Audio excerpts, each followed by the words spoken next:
Good afternoon and welcome to the 8th Oklahoma City Planning Commission meeting. If you have cell phones, pagers, or similar devices, if you would turn those off now or silence them, we would appreciate that. If you are not the applicant and you have come to speak to us on a case today, there are sign-up sheets. They look like this. They're on the table outside the chambers, and if you'd fill one out, we'd be happy to hear you when we hear the case. And with that, Aubrey will go to approval of the minutes, and the people who were here last time were Janice, Todd, Bob Bright, Nick Gales, and me. We have a motion and a second to approve the September 24th minutes. Cast your votes. That's approved. Thank you. That's even more votes than we need. Thank you. The next item on the agenda are requests for continuance, so I'm going to read off those items that are going to be continued. The first is uncontested requests. There are 3 of those. Item B27 for PUD 1598 to be continued to October 22nd. Item B28, which is PUD 1591, to be continued until November 12th. And item B29 for case C6739 to continue until November 12th. Is there anyone here today who came to talk to us about items 27 through 29 on our agenda? I'll take a motion. Move approval of uncontested request. Second motion. We have a motion and a second to approve the uncontested requests. Cast your votes. That's approved. And we have received 11 new requests for continuance. These are all going to be continued until the October 22nd meeting, so I'll read those case numbers off. On your agenda, it would be case B1 CE 922, item 14, which is CPA 2015-1, item 15 for PC 10429, item 16 PUD 1594, item 17 for C6748, item 18 CPA 2015-2, item 19 PC 10431, item 20 PUD 1599, item 21 C6756, item 26 CE 919, and I forgot to include item 13, which is C6760. If you can remember all those that were just read, if there's anyone here who wishes to address us on any of those, would you let us know? 22, did you say that? No. 22 will be heard. Commissioners? Move approval of the new requests. Second. We have a motion and a second to approve the additional requests. Cast your votes. And those are approved. We have 12 items on the consent docket. No, 9. Sorry, I have to flip my page here. Except number 1 is to be continued. We have 8 items on the consent docket today. The first one is being continued. Item 2 is CE 923. Item 3 is CE 924. Item 4 is ED 211. Item 5, ED 212. Item 6, C6757. Item 7, C6758. Item 8, C6759. And item 9, PUD SP 1532. Anyone here today who wanted to address us on items 2 through 9 on the consent docket? Move the consent. We have a motion and a second to approve the consent docket. Cast your votes. That's approved. Under items requiring separate vote, item number 10. One more question. Any additional requests from the public? Okay. Okay. Now you can go. Items requiring separate vote. Item 10, PUD SP 1549. This is for a specific plan for PUD 1549, which is located at 4105 West Memorial Road.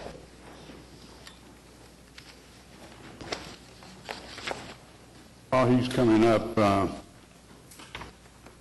I have one question on this before we get into it.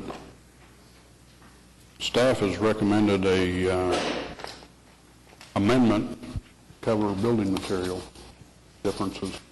So my question is this premature? Should it be continued or should we hear it today? JJ? No, we wanted the Planning Commission to hear about the building materials and make sure you were comfortable with that before we went ahead and did the administrative amendment. Very good. Thank you. Okay. Tim? Tim Johnson with Johnson Associates on behalf of the applicant. The specific plan before you today, it The building and the footprint and everything that was set up on the original plan in the PUD is the same. With the exception is in the PUD, apparently, it was an oversight. We left out metal in our building materials, and so that's the amendment that the staff has asked us to include. So the materials that have been submitted by the architect include glass and a coated aluminum, composite aluminum, material that make up the exterior of the building. So it's glass and metal structure. And as you saw by the images that were provided, it's a very unique and artistic-looking building. And so that's what JJ said, hey, we don't have metal in here. You got metal on the exterior, so we agree that this should have been amended. So there's one TE, and We agree to. you agree? Okay. Any discussion, Commissioner? No one signed up. Move approval. We have a motion and a second to approve item 10. Cast your votes, and that's approved. Item 11 is ABC 845 for an alcoholic beverage overlay of the I-2 district located at 5801 Southeast 74th Street. Give us your name and address, please. My name is Billy Roberts. My home address is 2030 Redbud Creek Drive in Harrah, Oklahoma. Okay, thank you. And tell us what you're planning here. Well, I'm planning to build a billiard bar and grill. I owned Jamaica Joe's in Midwest City for 9 years. When I bought it in 2003, it was a kid's place, and it was a thorn in Midwest City's side. They had to send the police down to break up high school fights, and the kids would sit in the parking lot, drink beer, and throw the bottles over the neighbors' lots. Well, when I bought it, I put in a bar and a grill and started catering to pool leagues and went to 21 to enter, and all the trouble went away. And I'm wanting to build basically a little bigger version of what I had in Midwest City. My niche is pool leagues. That's what I cater to. I'm not catering to power drinkers and loud head-banging music, and that's what I would like to do. Okay, thank you. No one signed up, Commissioners. Move approval. Second. We have a motion and a second to approve item 11. Cast your votes, and that's approved. Thank you. Thank you. Mr. Chairman, before she calls the next case, case we just heard was a good application. Obviously, I've supported it. We approved it. However, I think this demonstrates what we talked about in one of our planning sessions about this had been a special permit, it would have been a lot better. There's not a plethora of ABCs out there in that area right now, and now this one will be there. It'll go for perpetuity. Thank you. David, Item 12. I'm jumping the gun. I just can't wait to hear from you. Case 6755, the preliminary plat of the dwellings at Sosa located east of Francis and north of Northwest 6th Street. Before we start, Yes, sir. I want to make clear that this is a plat application, that the design items that were heard at Design Review Committee are not relevant to this discussion today, nor are the issues that were dealt with at the Board of Adjustment. So I just want all the parties to be aware of that before we start, so we don't get into issues of views and sites and things that don't have anything to do with plats. Fair enough. David Box, 522 Colcord Drive. I'm here on behalf of the developers. They're also here with me. We have Ms. Kayla Baker and Mr. Vincent Lee. Mr. Tim Johnson is the civil engineer on the project, and Scott Dedman is the architect on the project. What we have now, that we've moved through this process to design approval, is a plat. We have a plat for 14 lots. This will allow my client to sell the lots as individual single-family lots that can be sold in fee title. One of the interesting things about this process and coming before you today is through legal procedures, we could condominiumize this site, not come before the Planning Commission, but in keeping with the area where it's all single-family lots, we wanted to plat it so we could sell in fee simple title these individual lots. Before I get into some of the issues raised in the protest, I do want to address one issue at the beginning. We have been meeting with staff for weeks, and we met with legal staff this morning, specifically on TE number 3. And TE number 3 is a variance to the dead-end alley requirements. Staff has now determined that we do not need that variance because what we have is not a dead-end alley, it's a private drive. Both legal staff is comfortable with that, as well as Public Works and Utilities and Fire. We've worked through all those issues, and it's our opinion, and I believe Mr. Brummett will confirm that TE number 3 should be deleted. That's correct. With that, I'd like to address, as the chairman said, this is just a plat. It's none of the design issues that have been thoroughly vetted at 2 separate public hearings. And so I want to address some of the protest issues, which I think are unique to this body. They're not normal plat-type issues raised, and address them. Because we do have a unique development that is in downtown. It's an urban setting, and we're platting. Typically, you don't see platting in an urban-type development of this scale. So when we look at some of the issues raised, the first issue raised is the site triangle. And this is an issue where we have a conflict between the subdivision regulations and what's required for urban development in the downtown district. And what we have is the subdivision regulations, which are geared more towards plats that we're used to seeing every other Thursday, that being suburban-type development, wants you to push off that corner to allow you to have adequate site triangle, site distance. Mr. Johnson's going to get up here and address in more detail why that's not an issue here, the concerns that we want site triangles. But the interesting thing to note is when you look at what's required under the zoning district in which we fall under, which is the DTB1, you are required in an urban setting like this to build to the right-of-way no more than 10 feet off. And so that's what we have. And so the code requires us to be where we're at. And so the code requires the variance because we're in this urban setting. So it's a unique instance in which the subregs are absolutely up against and contrary to what's required in this urban setting. But if you think about when you drove in downtown today, that's commonplace. You build to the right-of-way. There's been projects here recently in downtown, and one of the main issues and protest has been you've got to build up to the right-of-way. Quit pushing things back off the street. This is urban. This is where we want this type of development. So I say that because the site triangle, while we need a variance, it's really because the subregs are lagging behind what's required under the code. In order to meet the strict rules of the code, we've got to have this variance. And when we look at variances, one of the things we look at is, will this variance alter the purpose and intent of the comprehensive plan? I would submit no. The variance will allow us to actually adhere to and meet the purposes and intent of the comprehensive plan and the zoning code. The second issue raised is that issue about the private drive. Again, we no longer need the variance for that. Mr. Johnson with Utilities, Public Works, and Fire has worked tirelessly to make sure that everybody is comfortable and on board with the development that we have, and they are. Third, issues raised by the Solid Waste Department. There's reference about the big blue trash cans. We will not have an issue. The Solid Waste Department inserted their boilerplate language, as they do on every single plat, that basically says if we can't get to it, we won't pick it up. We understand that. We'll have to place it in a location that they can get to and pick it up. Worst case scenario, we could have some sort of private contract trash disposal, like a lot of apartment complexes do. But one way or the other, the solid waste issue will be worked out and taken care of. Engineering division, issue number 4 raised by the protest. The engineering issues raised by the engineering division. The letter states that there's a potential 5-fold increase in the amount of stormwater, and the engineering department is requiring a flood/drainage study.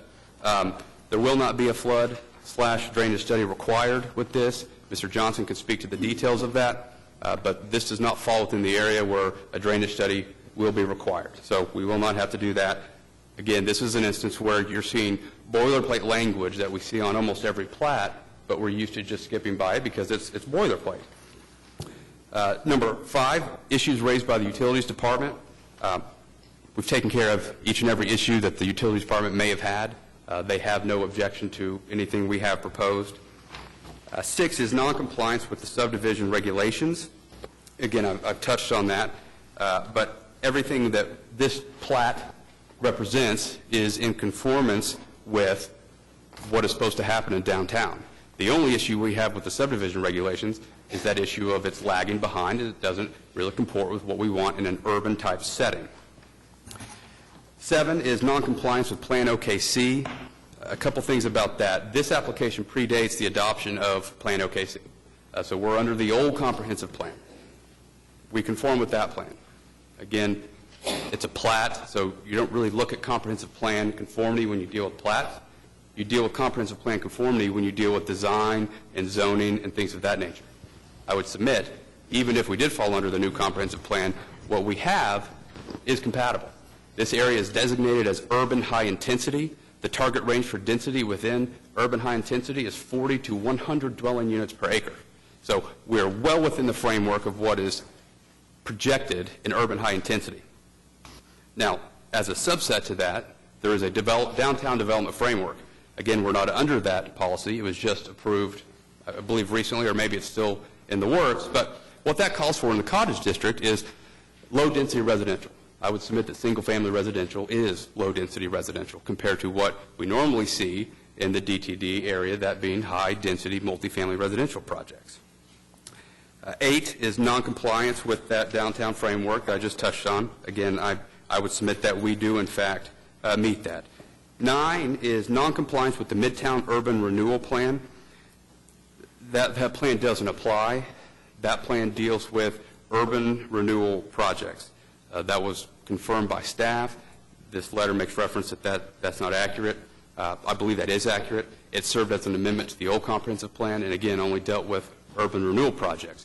This is not one of those. This is a private developer with private money developing this project. So the Midtown Urban Renewal Plan wouldn't apply. And if it did, it's in direct conflict with our new Plan OKC because it deals with floor area ratios. The floor area ratios applied for in here are identical to what is contemplated in our new plan, which is in contrast to this Midtown Urban Renewal Plan. If you're not subject to it. Well, agreed. I'm just, in case it's brought up, I wanted to at least be able to make that argument. So with that, I'd be happy to answer any questions, but I do want Tim to come up and explain his conversations and the work he's done on several of the issues with the Utilities Department. I want to make 2 points of clarification in what you said. One, plats do have to conform to the master plan. Okay. They have to be in conformance. And the other observation at this point is that the subdivision regulations do apply here unless there's some change. Well, and that's a question I had for Dan. There's been no change. Mr. Box brought up, we have requirements for downtown development out to the right-of-way, basically. This sub-reg obviously is conflict with that. So my question to you is, which one trumps the other? Neither one. That was my point. They'll either have to get a variance from the subdivision regulations or the zoning ordinance, one or the other. They can't meet both of them. Well, I understand, but one doesn't have more teeth. No. Sub-regs don't have more teeth than zoning. Zoning doesn't have more teeth. Yep. Okay. And that's why it's odd setting in that the subregs are forcing us to do something completely contrary to what the zoning code and the ordinance is requiring us to do. And so in order to meet the ordinance, we've got to vary the subregs. Well, if we met the subregs, we'd have to vary the ordinance. And I guess that's where I'm having difficulty. I thought ordinances were, quote, law, and had a higher standing than our subreg. Subregs are law also. But I thought they were a notch below it. No. Okay. Now, I know they're law also. They just apply to different things. Okay. Okay. Sub does not mean subject to or below in this case. So they need the variance in order to be able to go to the corner. Yeah. Just real briefly, Tim Johnson with Johnson Associates. A couple items that David brought up. We did get the comments from the utility staff early on, and we met with utility staff and worked out the issues that they had concerning pavers over the water line and things like that on the private paving, and so we've added notes to the plat that they're satisfied with. At the end of the dead-end water line, the it's not new requirements, but they're applying requirements now to put a fire hydrant at the end, which then brings about the fire marshal's office saying, well, if it's got a fire hydrant at the end, we got to have room to turn around. So we worked very closely with Mike Wilson and Nathan Manawald, and they both agreed one needs the fire hydrant to blow the water off to keep fresh water. The fire department does not need that hydrant to fight a fire because of the access in the alley and 6th and Francis. So we've got emails to the effect that everybody agrees with that, and Public Works also supported the drive. With regard to the site triangle, this is just in support of the variance, or the variance that's being requested, is that this is unique in the fact that we have an 80-foot right-of-way on 6th and a 60-foot right-of-way for the two-lane road on Francis. That sets us back already from the visible roadway, as opposed to a 50-foot right-of-way in a standard subdivision where you don't have that additional right-of-way setback. So that's what I want to add to that. Any questions? Yes, Tim, that confused me. Sorry. If the right-of-ways, not using your engineering terms, but if the right-of-ways are so wide, then why don't we meet the site triangle anyway? Why would a variance be needed? The definition of a site triangle is a 25-foot clip from the corner lot. It's not, in this particular application, it's not a visible thing. We can meet the visible aspect of it.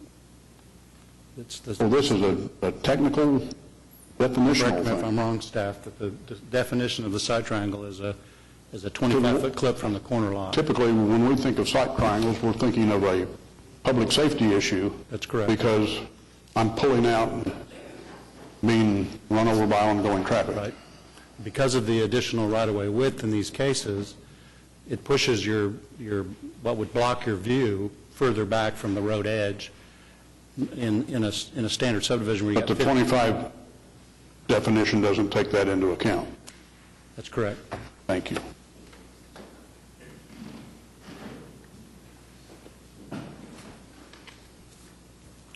Be happy to answer any other questions that any commissioner might have. But we would ask for your approval. I think this is an exciting project and an exciting area of downtown. We've got several people signed up, so we'll hear them.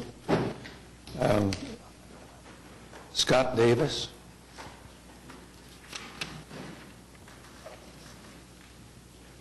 Mr. Davis, if you would give us your name and address and limit your comments to discussion about the plat and not Sure. design and other issues that have already been addressed twice. Absolutely. My name is Scott Davis. I live at 834 Northwest 7th Street. And if the commission will allow, I'd like to mention my main concern about the development in the areas. I moved into the neighborhood just a few years ago, and like many of the people here, as you might see, we have a full room today. And like many of them, I moved in the neighborhood because of the great culture in the neighborhood. And what is, of course, changing, as we're hearing, is not only the culture of the neighborhood growing with no longer single-family units being built, as we're also hearing the safety in the neighborhood for the children and the people in the neighborhood. I walk my dog every day, and I live in a neighborhood that I feel safe.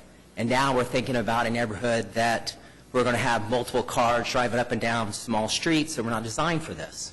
We're going to have small alleyways that were not designed for this type of traffic. Yeah, sadly, all of those things deal with zoning and not with plating. Okay, sir. I'm obviously not as have the proper verbiage that I should be saying at this point. But as I've read over the documents, I feel like the things that we're talking about, this should not be approved because of the obvious comments in the zoning I felt was affected. So, Really, the only thing before us today is the site triangle, as I understand our case. and I feel like the site triangle is definitely affected because of the visibility and of the people being affected in that area. Okay. Thank you. Okay, thank you very much. Mickey Clegg.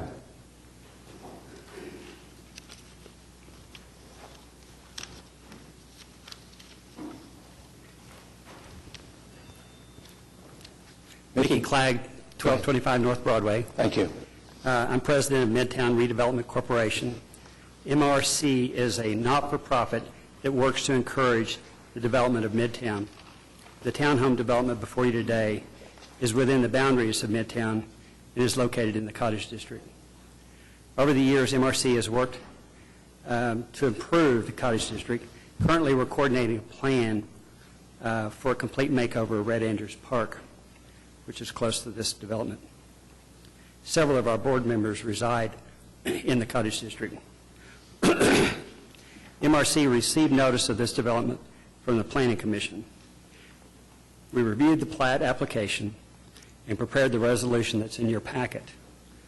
The main points of the resolution are that, as called for by the Downtown Development Framework, Cottage District should be a low-density residential neighborhood. The district would be enhanced by continuing the positive characteristics that have been developed in the neighborhood to date. The boundaries of the Cottage District, though small, are specific. Higher density development may be encouraged just outside the district, but not within the district. The Cottage District should be considered a unique, innovative design district of primarily single-family residences rather than a complex of identical homes. Residents in the Cottage District should activate the public streets instead of adding private drives like the development before you today. I urge you to consider the unanimous resolution of the Midtown Redevelopment Board of Directors and to not approve the developer's application. Thank you. Mr. Bleakley.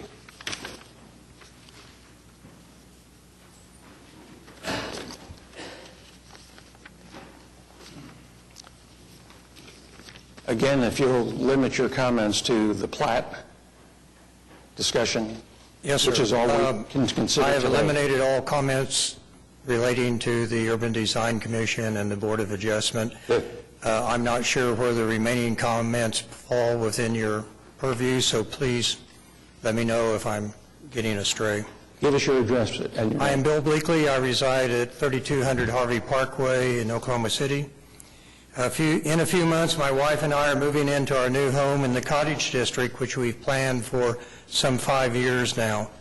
We were intrigued with the creativity of the single-family residence being constructed, and we began a search for an appropriate site. We visited with our neighbors and made an understanding that it was a special design district in which unique residents would be encouraged and would be in harmony with other landowners' projects. During that time, we reviewed all the ordinance, regulations, and studied.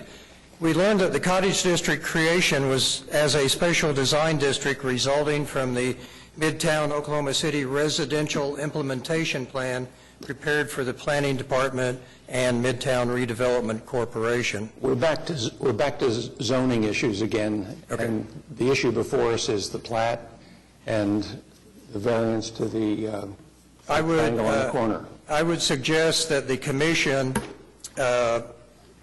should take into consideration in its purview, and I again stand to be corrected, that there are guidelines specific to the Cottage District that should be considered, and that is whether proposed projects and the resulting implementation required of them are consistent and compatible with the unique and diverse design elements, are designed in context with the area in which they are located, relate to and enforce the overall character of their immediate surroundings, and respect the scale, character, and architectural detailing of the adjacent areas.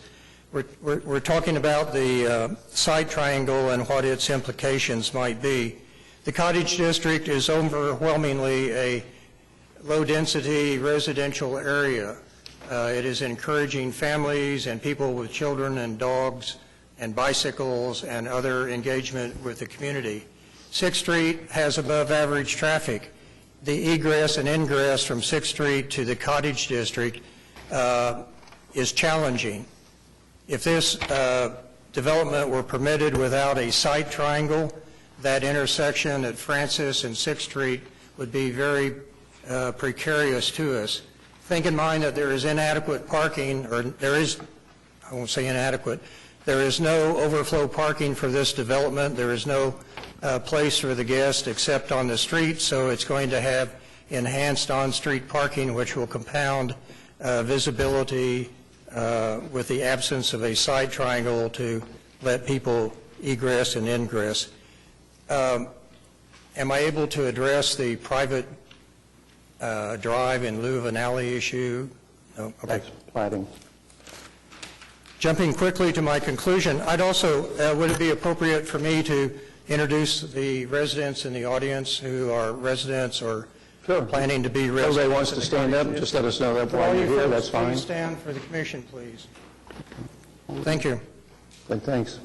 We encourage the Planning Commission to support and sustain the vision for the Cottage District and embraced by many who invested their time and resources in this district. Your vote in denial of this application will honor the intent and purpose of the Cottage District. Thank you for your time and consideration. Commissioners' discussion, we find ourselves at an interesting place where, you know, the law of unintended consequences comes to bear. We've got... Well, I'm back to the question I asked Mr. Johnson. Everything revolves around this variance on the site triangle. All the other things I've heard, obviously, are zoning matters. Right. Should have or could have been addressed at another time. I'm still not clear. I understand the right-of-way, 60 feet on Francis, 80 feet on 6th. 6th is a big old wide street. Can Public Works weigh in? If we're talking about a site distance, a technical site distance of 25 feet, and there's more than that there, then it would appear to be a moot point to me. But with a 80-foot right-of-way and a 60-foot, those sound nice and wide and large to me. But how does all that fit together with this plan? I guess that's my question. Curtis, can you help us? Curtis Thickens with Public Works. The request for the site triangle is technical with the sub-regs, but to vary it, in your case or by the Public Works Director, would be acceptable because of the downtown district. And because of the right-of-way width and the placement of the building, as Mr. Johnson has stated, that I believe even the traffic would confer with us that if we took the site distance from the back of the curb, that it is appropriate for the traffic in the area and the speed limit. So basically what you're saying is both ways, Francis and 6th Street, there's not going to be a site obstruction. Correct. And with the placement of the building as shown on the site plan, that it is set back from the corner. So it is granting a greater site capability than would be normal downtown. Thank you.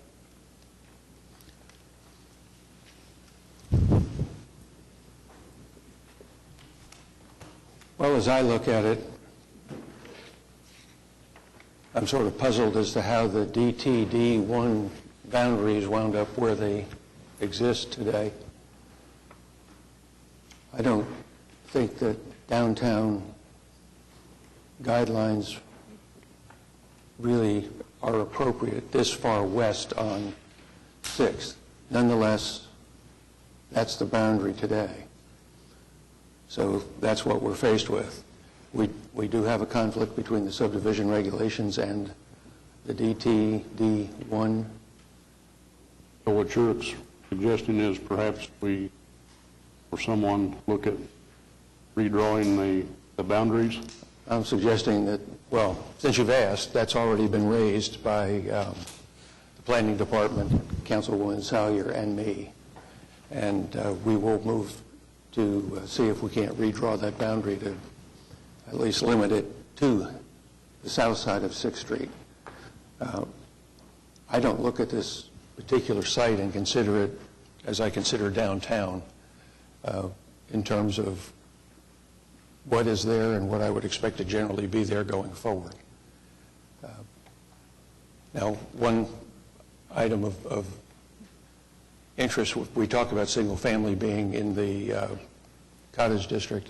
What's proposed here is, in fact, 14 single-family residences, albeit much more compactly placed than is typical throughout the area. So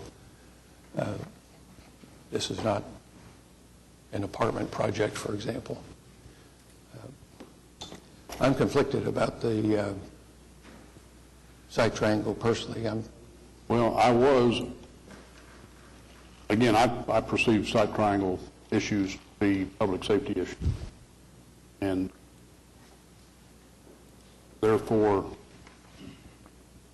take them very seriously. In this case, it's obviously not a public safety issue. The setbacks are such that the visibility is there. So it appears to me to just be a technicality, a technical variance is needed because this is a, if you will, a strange deal. So I'd move the variance. Second. Any further discussion? Okay, we have a motion and a second to approve the variance. Cast your votes. And it's approved. Oh, you need 6, don't you? That's 5. Can we continue it then, since there's a lack of, with only 7 people here, and Dan, what's Public the Works legal? saying what they said, and I mean, I think it's, I'm not sure how to address it when everybody that has to review these from a public safety standpoint has signed off on it. That's not the issue, David. Speak to the issue. The issue here is that this got through zoning, now there's protest, and there's a technicality holding it up, and that's all this vote was. We'll speak to it. I don't think that's fair. I don't think it's fair to this developer who has spent unbelievable amounts of money developing this property in conformance with all the regulations and codes that require them to build within this district. And a subreg, which is designed for suburban development, is in conflict with the code that my client has to meet, which they meet. If we had gone before the UDC with a massive setback to meet the subregs, but we were in conflict with the zoning code, I would submit that the UDC wouldn't approve it. And so I don't think that's fair to my client when this issue has been vetted. The design of not having a site triangle has been decided ad nauseum with 6 hours of public hearing. And for Public Works to come and say there's not a site issue, there's not a safety issue, I don't think that's right. My point of view that I think maybe that boundary line is in the wrong place from a good planning practice standpoint. And Well, the boundary, we're not going to argue. I mean, we're done arguing about it. You've spent your 6 hours at the other 2 places, and you got the vote you got here. If you want a continuance, we'll give you one. yeah, that's fine. But the line is where it is. The density David, north, the vote was 5-2. It's been cast. it was 5-2? Okay. Well, I guess So- You may take a continuance if you want one. I'll take the 2-week continuance. Okay, motion, pardon me? If you come to the microphone, Kay.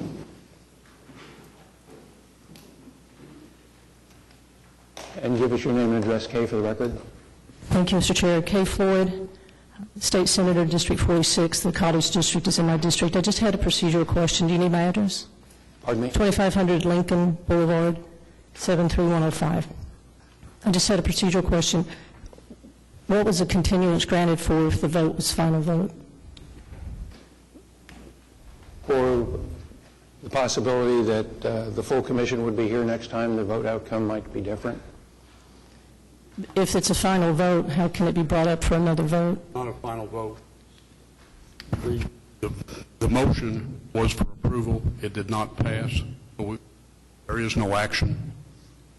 There could be someone wishes to make an alternate motion, could make an alternate motion of denial. I suspect the vote will go just like it did the other way, and then it will be automatically continued. All Commissioner Powers is doing is expediting the matter. We did not take any action because we did not have enough votes to approve the motion on the floor. I don't mean to belabor the point, but I'm not clear on, if a vote's taken, you had a quorum to begin the meeting, the vote was taken, it did not pass. I'm an attorney by trade. I'm just curious how you can ask for a continuance on a final decision. The vote was on the motion to approve the variance. That motion failed, therefore no action was taken. What Mr. Gales is suggesting is if somebody wants to move for the denial of the variance, they can do that. If that motion has not been made, in any event, the motion for continuance would take precedence over that. How long do you have to file the motion to deny? I'm sorry. How long would you have to file a motion to deny? File a motion for denial right now, but I mean, both for continuance takes precedence over that. Thank you. I join Senator Floyd in that objection. After 30 years of representing boards of education, if a motion to approve is denied, it's absurd to entertain a motion to deny and then continue it. Thank you.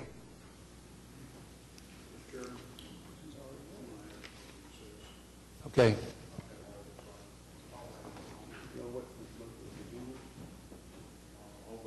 Yep, okay. We have a motion and a second to approve the continuance. Cast your votes. We're now in recess for 10 minutes.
Okay, we're back in session, Commissioners. Okay, that was item 12. Items 13 through 21 were continued, so we are moving to case number 22, which is PUD 1593, to rezone 3600 Northwest 164th from PUD 1382 to PUD 1593. Mr. Chairman, members of the Commission, Brian Kuhn representing the applicant. This property up on North Portland at 164th, just off the east side. The frontage on Portland is commercial, zone commercial, straight C3. This property currently is zoned straight R4 in the PUD, but there was no variances requested in that PUD, so all the guidelines in the current PUD are straight R4, setbacks, heights, all that. What we are doing on this project, and actually on this piece that you're seeing today, you all approved a specific site plan, I'm not sure how long ago, for about 490 apartments, as well as a mini storage down there where it says SP 467. That was going to be a mini storage. So that same owner of the property, but different thought now. We are looking at townhomes, for sale units. So we are coming back to you, not starting over, but kind of. We are rezoning, and we will also be platting. So you'll see this again. Well, the next item is preliminary plat, but you will see a final plat also.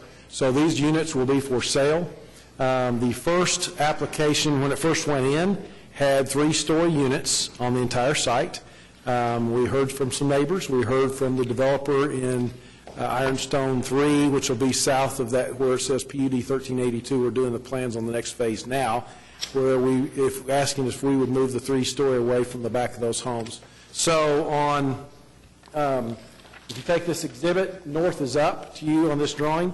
Here and here, we've eliminated any 3-story buildings next to these homes here, and it's a 38-foot setback for the 2-story buildings, but we've eliminated any 3-story here. I think that's one of the things probably the protesters were pretty much up in arms about.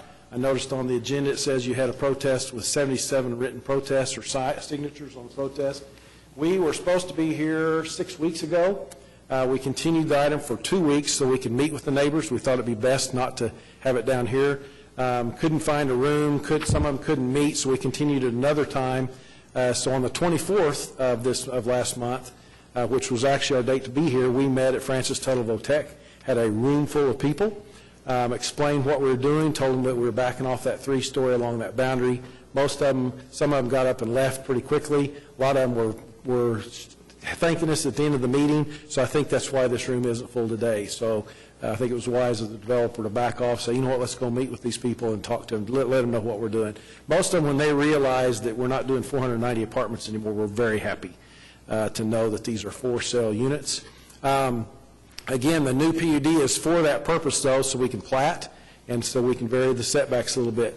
I know, Mr. Bright, you talked about setbacks. What's in the current PUD, it's straight R4. In straight R4, you can do or in R1, you can do a house, 2-story house within 10 feet of your back property line. We're doing 2-story on this where I showed you this green line.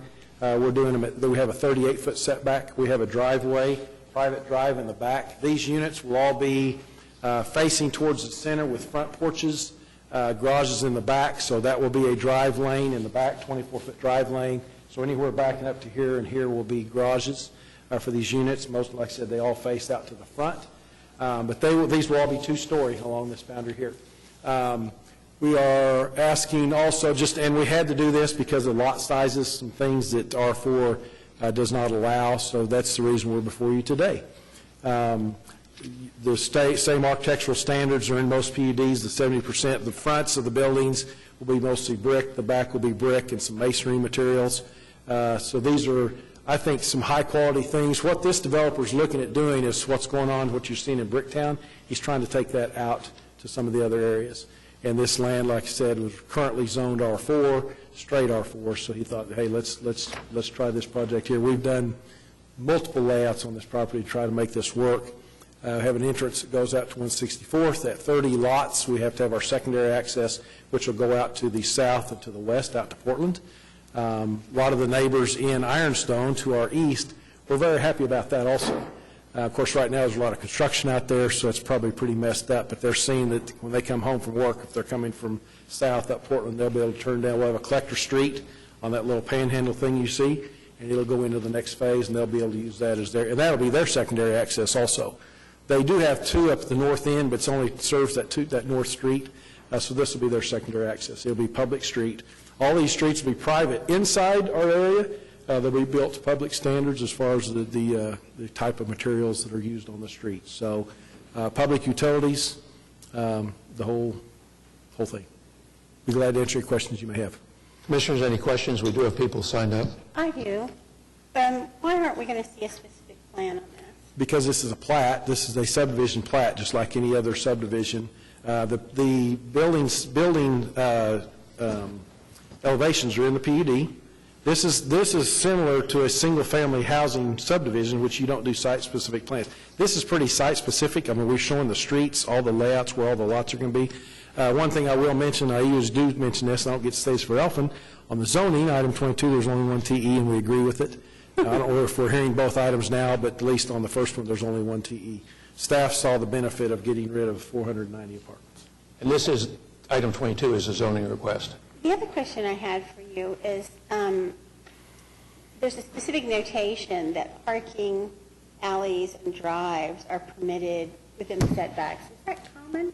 Well, in that these are private drives, private streets, yes. We have both, all the units will have a double garage, but then there will be on-street parallel parking along most of the streets, and then there's a common area in the middle that will also have an off-street parking for people if they want to drive to the park or whatever. But it's parallel parking. We still have the same drive lane that's required, so it'll be a wider paving section, but we've got some ins and outs, kind of like the Project 180, where you see some maybe 5 spaces and then there's some tree wells. We'll have the same thing in this. So we still have the same drive lane, so fire department was okay with that. Okay, we'll hear from Leo Carter. Sir, if you'd give us your name and address, pull the microphone down. Thank you. I'm 73 years old. I'm sorry, I'm not that smart. But the reason I'm here, I'm representing the neighbors in the Ironstone community. And one of the big complaints was that everybody that bought a house there, they were not told about these apartments going to be built. And they even talked to some people that bought some homes right there next to where they're going to build it, and they already sold their home. They only were there a month, and they've already sold it because they don't like it. Now, I know I don't guess I can stop anything, but I've got a request from the neighbors. We're really, really worried about our kids. Not my kids, but all the neighbors. They got some little kids, 4 or 5 years old, I mean, all over the neighborhood, and they go down 164th Terrace, and a lot of kids on bicycles and everything. What we're really concerned about is we'd like for these apartments to have their own enter and exit to 164th and not be able to just turn right and go down our street, 164th Terrace. It's, we were thinking about putting up some gates. They said it was going to cost about $200,000. We all got bills to pay. And so that's our biggest, that is the biggest thing besides, being looked down into in the backyards. Those people are really upset.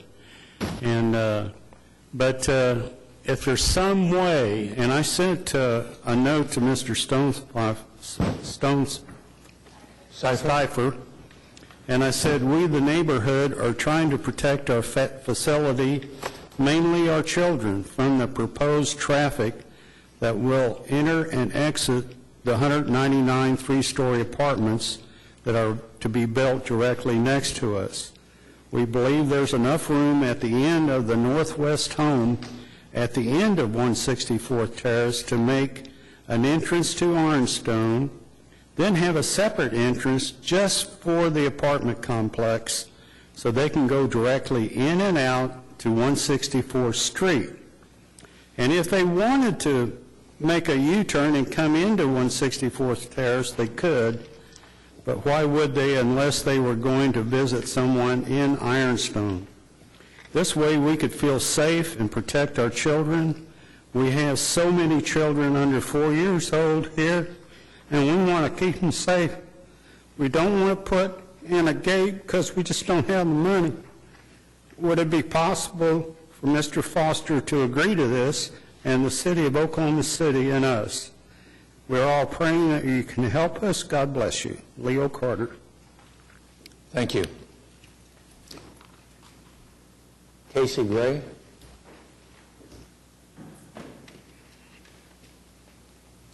Good afternoon, Commissioners, Chair. I have some... Give us your name and address, please. I'm sorry, for the yes, record. my name is Casey Gray, and I reside at 3429 Northwest 164 Terrace. Thank you. In the neighborhood. I have a few exhibits that I would like to distribute to the panel, if that's okay.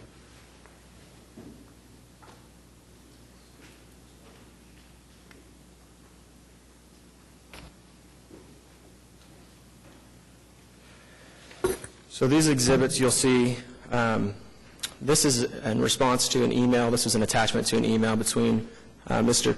Brian Coons, the engineer with Hugh Zollers, who you just spoke with, and the planning department, specifically trying to identify the changes in the application. I think it's section 9.13. So 9.13 describes the 2 stories limitation that Mr. Coons specifically detailed to you all. That is it okay if I use that hand? Yes.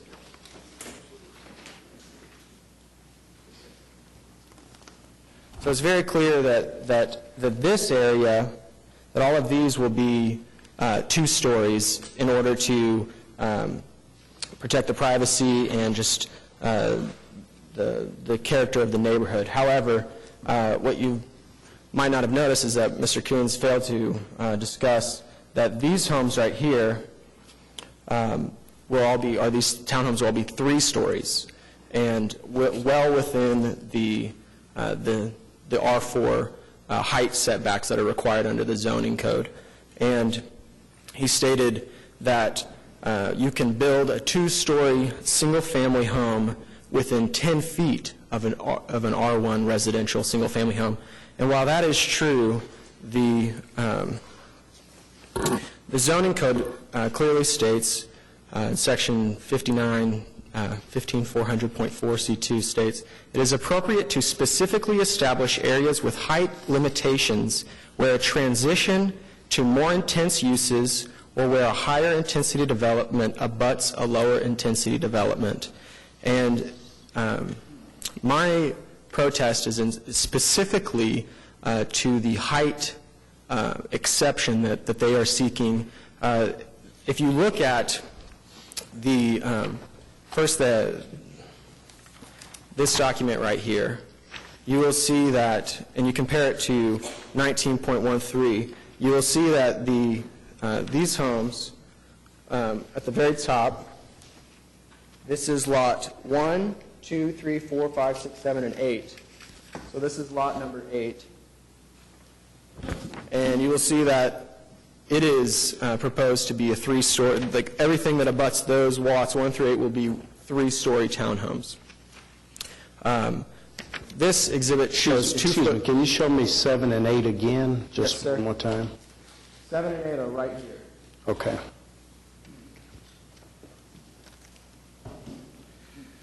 So this exhibit is a 2-foot contour data that I obtained from the city planning department.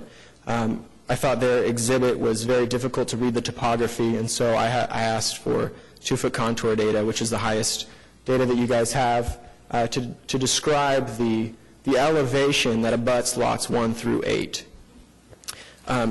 Then the pictures that I have, the first picture shows the view from the proposed site, standing approximately right here, looking at lot number 8.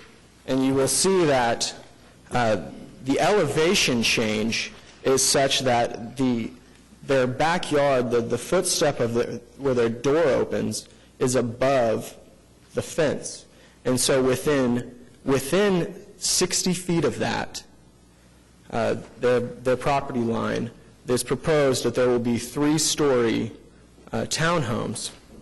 While you may be able to build a single-family home within 10 feet, the zoning code is written to protect the integrity of single-family homes when it abuts high-density, high-use areas, in which R4 is.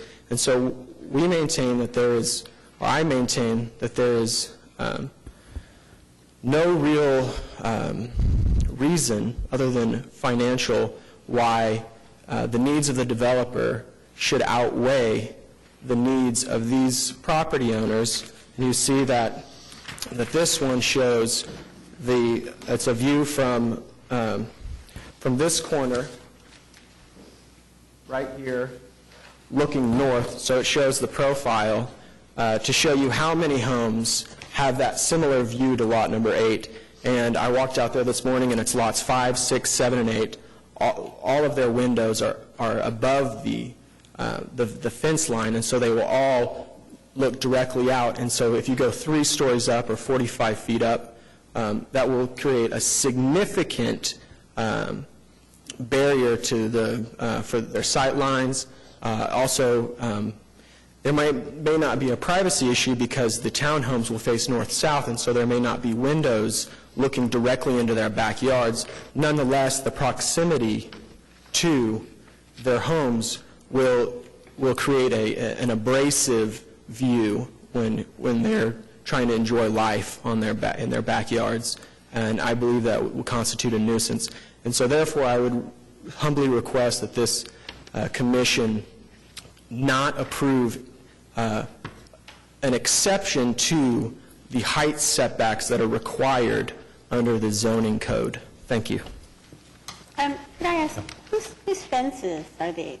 Those are the property owners' fences. So those are So their windows look over the top of their own fences? That's correct. That's how the developer built the homes. Or the builder, sorry. Thank you.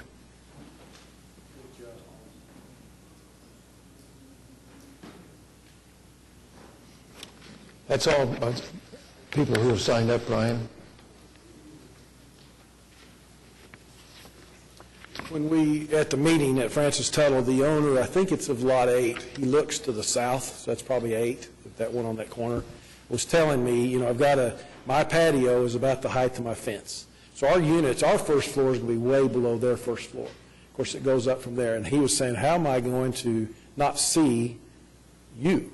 And I said, well, you really don't want to we don't want to put up more than a 6-foot fence or an 8-foot fence because he's not going to want that 20 feet from his back patio either. And he said, well, I'd rather have that. But he goes, really, I don't want your view. But he said, but I do want the view. He said, I love looking out and seeing the highway. Well, that's not going to, whatever's going to happen, he's not going to see the highway. So we just talked about landscaping through there. I don't know any other way to block their view, whether it's, because again, those 4 lots right in there, the backyards drop off significantly. So they're looking out, elevation-wise, they're looking out over the top of their fence. So I told him the only way that I could see us to help him or help them would be landscaping. Because again, I wouldn't want a 12-foot fence back there, and structurally that wouldn't work in Oklahoma anyway. So again, on those units, like Casey's talking about along our main entrance, those are the sides of units. We won't have the windows that we'll be looking in their backyards. It's a public street, not public street, but it'll look like a public street there. One of the other issues, one of the other things that came up in the meeting, they were asking me, can we not have your cars coming into our neighborhood? I said, you could close, they could, if they wanted to petition the city, they could close 164th and put a fire gate there, because the fire department's going to want that access into that neighborhood. Now, the fire department won't want it so much once we put our south entrance in, but I said, we can't do that with our application, but I said, you could, if your neighborhood chose to do it. And all they're talking about doing is putting in a fire gate, which is not a $200,000 deal. So I understand his comments. It's costly, but it would be an application before you to close that street. We would have no reason to go that way that I see unless there's some people in there. It was interesting, a couple of the ladies, we're going to have some park amenities in our neighborhood, and some of them said, we don't want you in our parks, but can we come over to your park? And so, well, we can't have it both ways, so, but again, it's public streets, so it's got to be open. Let's talk about the public street Okay. and the stub running in. You don't have an access to 164th. We do. We own that, we own all the way to 164th. I know you do, but on this site plan that we're looking at, there is no curb cut on 164th for the apartment. Here? Okay, yeah, this is And actually, this is the one, here, this whole intersection is now, all the way to here. But Brian, what my point is, I think what Mr. Carter was looking at, if you look at ours, well, you can see here, there's no access.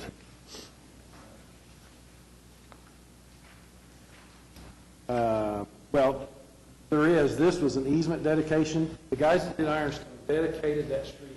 Well, Why they didn't put the flag, I don't know. okay, but the point is, looking at this, they can only conclude that all the access to this 200 units of apartments is coming off of 164th, down 164th Terrace in front of these dozen homes, and into the apartments, and then going south into the apartments.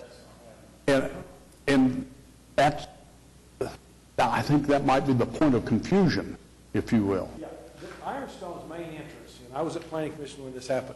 Ironstone his main entrance is way over to the west. I can't, if my eyes, Brownstone, what's that street? Ironstone Drive.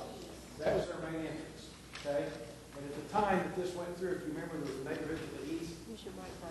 There was a neighborhood to the east that didn't want access, so you all made them put in another drive there. It's a public street. It's an easement dedication. Why Ironstone didn't plat it, I have no idea. But my client is buying that property with an easement on it. I understand your thoughts that I'm sure they use it as their interest. No, I understand, but if just look at that diagram on the screen. Okay. And show us on that diagram where it shows your street running north or out onto 164th through the apartment. On that diagram, it doesn't show up, but that wasn't my diagram. I understand, and I believe that's the point of, that's the point of confusion. Okay. And what Mr. Carter was saying, and I agree with him wholeheartedly, I don't think there's any way in the world that this commission is going to approve access to the apartments through the neighborhood. No. Okay? We don't want that. But I don't believe that's really what's happening, sir, and that's what I want to clarify here. And your idea about a crash gate there may be a viable one. How would your client like to put that crash gate in for them? I don't think they would like to. I would be happy to, for the neighborhood, because I know Casey, and I'm getting to know him, he went to school with my son. I'd be happy to apply it for them, apply for the application to stand before you, but I don't think my developer wants to close that street or pay for a gate. I don't see that there's many cars that are going to go through anyway. That entrance also goes to the future commercial. So it's going to be 3 different ways in the future, but it's constructed, it's built now. That's what I'm saying. So, yeah, it doesn't show us, right there, there's what it looks like. That's what's actually constructed all the way through that intersection. It dead ends going to the west, it continues to the east on Northwest 164th Terrace, and then we're going to continue it to the south. So that, and I understand Mr. Carter's comment, can we not use that for the neighborhood only and us go next door and build another road, but you have to have 200 foot of separation on arterial streets. So we really have no other frontage that we could come into our property. That's it. And that was kind of the one that you all kind of designed from the floor that day to say, hey, you guys got to have 2 entrances. So, again, and I hate to hear the word apartment come up because they're not apartments. They are for sale townhomes. Other than that, I think I've addressed the comments, hopefully, that you've had. If you have more questions, I'm here. The protest that is attached here, you've seen, and you've addressed, I believe, most of the items in that. Okay. I'm not, and it seems to be a well-reasoned protest, I'll tell you. I'm not sure the neighbors are all buying that, and I think Mr. Carter is trying to, wants to tell us something. Yeah, and also, the 77 signatures were prior to our homeowner meeting also, so I think that's why you don't see a room full today. So But you can't take your protest away, I don't. Brian, I have a question Yes, on the protester who's saying that those are going to be three-story townhomes on lots 1 through 8 down there. How far, what's the distance between the property line of the neighbors to the west and the first townhome? 53 feet right now. And does that comply with whatever regulations that you have to deal with? Straight R4 would require 75 feet. So you're 20 feet Yes. this closest to that. And then the second question is that on any windows that are up there 3 stories high or 2 stories high that look over the backyards, are you proposing that those be open windows that you can see into the backyards? Yes. And not be opaque? Well, yeah, it's really translucent windows that you can't see So through. you can't Opaque see. would be not a window at all, but that comment came out early when we still had 3-story around this other perimeter, where we were within 38 feet. Those will be 2-story buildings now, and they are below grade of the houses that are to the east. Well, you'll still be able to look in the backyard. Not really. We are 7 foot below those houses to the east. Well, going back to Bob's lots 1 to 8, Yes. your 53 feet, what your 53 feet is really the roadway and a front yard. Our 53 feet is a roadway and a side yard, and then the unit. But the unit itself is 53 feet. 53 feet, yes, sir. Right. So it goes up 3 feet, but you're downgrade some. Some.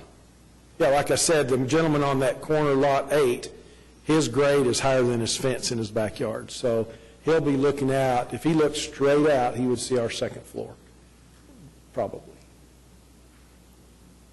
And that's a side second floor. It's not the front or the back, it's the side. But the windows on the third floor, are you going to do something about those, making them? I think on the third floor of those, we could make those, on the third floor of those 6 units, we can do something there, yes. That you're just not going to look down there and see all the backyards. But they're not looking that way. They face north and south. Well, no, but there's a bedroom that, I mean, I don't know. If there is a window on that east side, we'll be a window on the third floor. Yeah. That's fine. Yeah, we can do that. All right.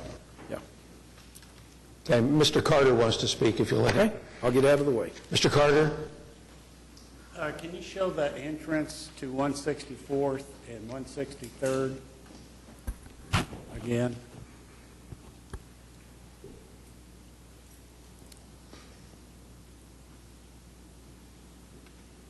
Yeah, there you go. What we're really concerned about here, we have 2 entrances to Ironstone, one there and one down 1 block, and then you go out that way. Well, their road, their exits right there. And I can't believe how many cars are going to be coming out of there, and then the traffic. We only have a two-lane street. So when they come out and that's blocked, they're going to turn right and go down 164th Terrace and then make a left and come out that exit. That's how we think it's going to work if they don't have their own exit. I think it's just as likely that your people will come out across 164th Terrace and go out that exit. That's what I'm saying. If we could have our own exit out and they could have their own exit out. There's not room to do that, no. Okay. That won't work. Okay. Thank you, sir. Casey, you have something more? Thank you very much for your time. I appreciate it. I just wanted to clarify 2 things. I pursued the idea of a crash gate with the planning department and the fire department and was told that that is not a viable option on that public road. Just a side note, that's not my issue. I just wanted to bring that to your attention. I wanted to speak to just clarify some things. I felt like during the discussion there was some confusion about the 2-story and the 3-story windows and the privacy issue. Just to clarify, this is why I provided this topography map.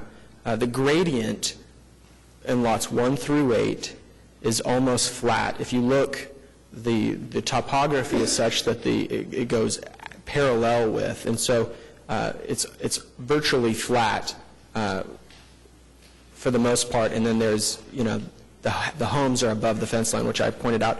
But when Mr. Coons is talking about there's a 4-foot elevation drop, and so that the second-story townhomes will be, won't be invasive. He's talking about these this other area, and so I just wanted to clarify that and just reaffirm that there's nothing. I haven't heard any reasoning or logic as to why an exception to the 75-foot height restriction is appropriate. And without that, I believe that a vote in the affirmative would be arbitrary and capricious. Thank you. Can I give you a copy of that, what I sent, Mr. Sir, we can't hear you unless you're at the microphone. Can I give a copy of what I sent Mr. Stonepfeifer? We have it. Oh, you got it? Yeah. Hey, all right. I'm sorry, I'm not that professional. Okay, Commissioners, discussion? I have trouble with the 75-foot issue as well. I have trouble with the 75-foot issue. I have, this application is much better from a density standpoint than what is there, okay? We already have too much density across there, heard me say that time, but this is an improvement to what's there. I am concerned about the points that were made. I agree with you, Chairman. I think you're going to see apartment traffic going east down 164th Terrace to exit to 164th, continue on east, which is not a positive thing, but I frankly don't know what could be done about that. The lots 1 to 8 issue with the 3 stories, I would be much more comfortable if those were 2 stories. On that strip right there, we'll have a 75-foot setback for 2-story. So the end units will be 2-story. So we'll have a 75-foot setback from that property line to before we get to a 3-story building. So we're fine with that. Nick, what I think I said was, I thought it was equally likely that people would come from the neighborhood when they want to go west and go out through this exit, as the reverse would be. Sure they would, but anyone on more than a block west of Ironstone Drive is going to go out west that direction, logically. Yeah. But you have all the density in these townhomes to the extent they want to go east, and they can go straight, they will. But if there's a backup in the queue, they'll go on it. It's a two-way street, so to speak. On the public street. Yeah. Well, the other issue, when I was saying the 75 feet, great, that's perfect. The other one is you've not recommended a traffic impact analysis. Was there one when we approved the apartment complex before? I don't know. I wasn't representing them at that point. I don't know. Yeah. But I don't know that it's I suspect there was. But it's a two-lane street, 164th, with signalization, et cetera. Yeah, 164th is becoming 4 lanes. So that's widening? Yeah. Oh, yeah. The 2-lane is 164th Terrace. Right. In the residential area. Yeah. But, Well, yeah. Go ahead. I just think this is so much better a use of this land than the previous plan for it. I hated the mini storages.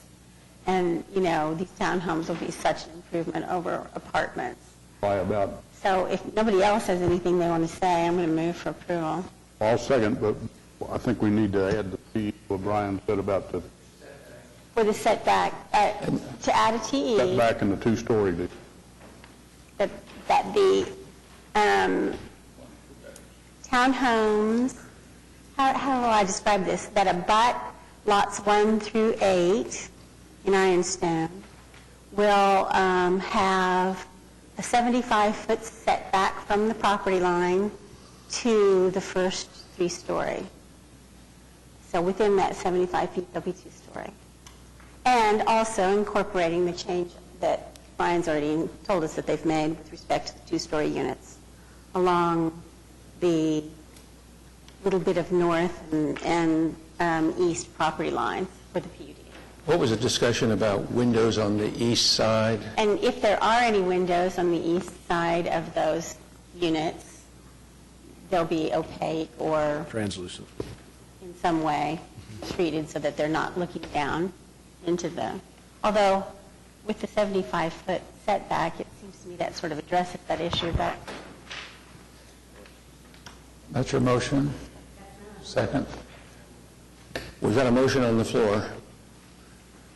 We have a motion and a second to approve item 22 as amended, including the 75-foot setback on lots 1 through 8 and opaque windows on the windows facing east overlooking the residence. On the second floor. On the second floor. On the second floor. Okay. Cast your votes. And that's approved.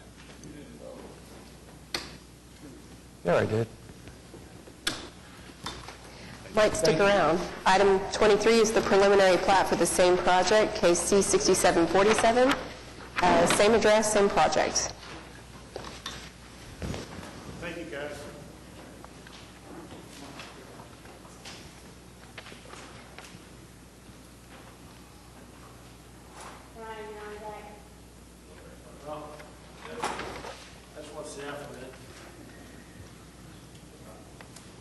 For the record, Brian Kuhn, representing the applicant. We just discussed this case. It's a preliminary plat, shows the street layouts, which you've already seen, so I'm glad to answer any questions. there's kind of an odd notation, private drives and storm sewer improvements are proposed. You're going to have private storm sewers?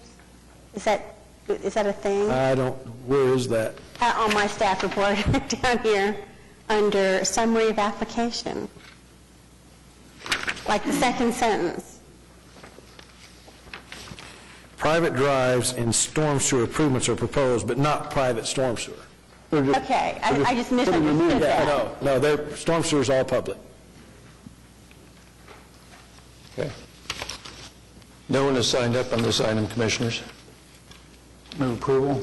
I'll second, and I'll also note that, the real design is what we saw before, going out to 164 as opposed to attached to this staff report.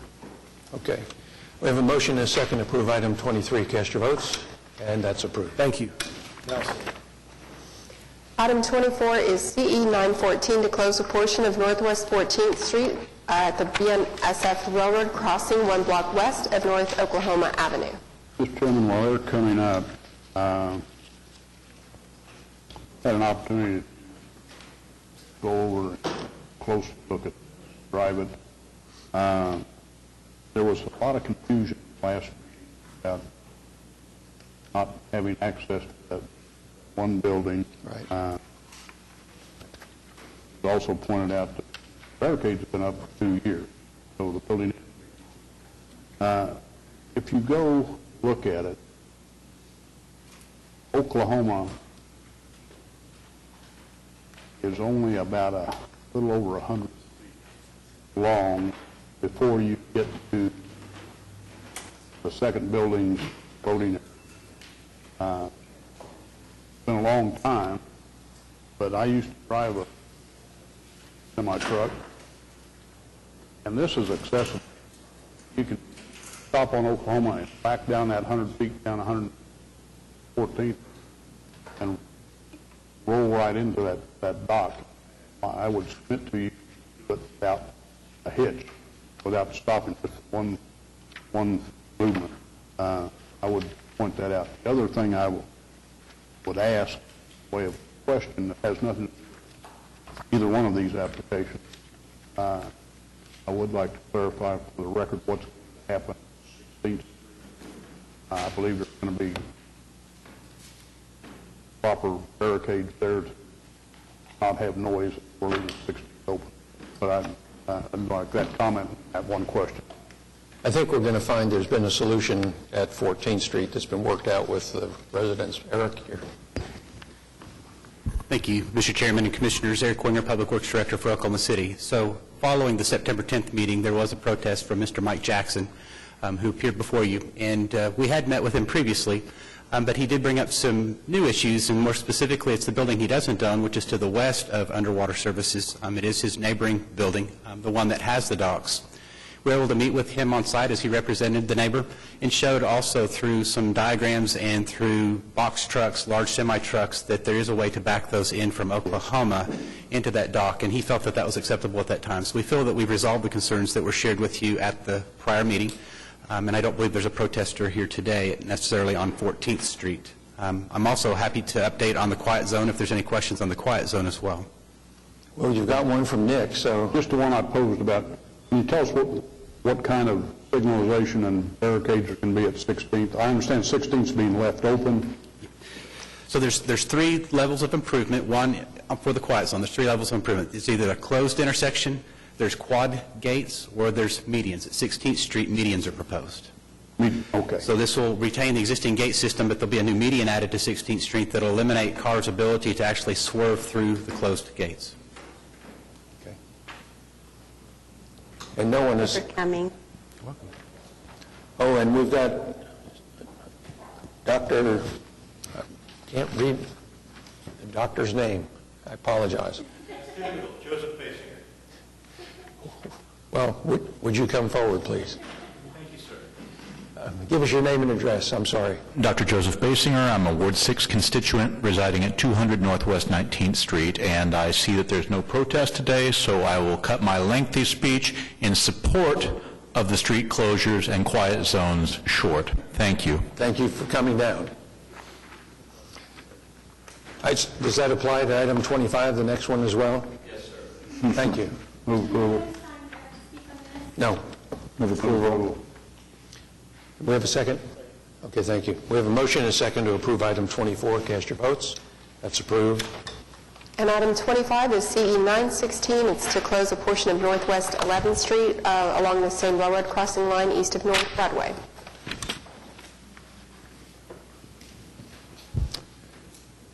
And again, no one has signed up. Move approval. We have a motion and a second to approve item 25. Cast your votes. And that's approved. The remaining items are continued. Well, except for Robinson Hill. Okay.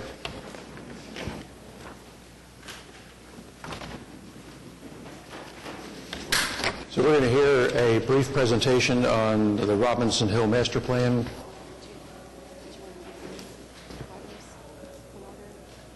Yeah, we'll just do this first. Chuck? Can you give us your name and address for the record and give us a little history of how you developed this plan and what it is, just so we know what you're doing or what you're Certainly. thinking? Well, thank you. It's a pleasure to be here. I'm Chuck Wiggin, and I live at 301 Northwest 18th Street. My company is Wiggin Properties, and we are located in the Paragon Building at I-44 and Broadway Extension. And I'm here to talk about the neighborhood around the Paragon Building that's basically bounded by the Broadway Extension on the east, 63rd Street on the north, I-44 on the south, and the railroad tracks on the west. I think if we could advance, okay, I control the slides.